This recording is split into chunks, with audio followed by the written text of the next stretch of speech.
Show of force. Ilang mga bigating abogado ang dedepensa para kay VP Sara sa kanyang impeachment trial at hindi sila bago sa mga high-profile na kaso. 30 years ago sa Kuratong Baleleng case, pinagtanggol nila ang isang pulis na ngayon makakalaban naman nila sa prosekusyon.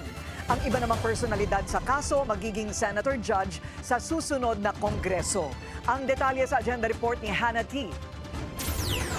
Magkahalong bagets at veterano ang 16-man defense panel ni Vice President Sara Duterte para sa impeachment trial niya.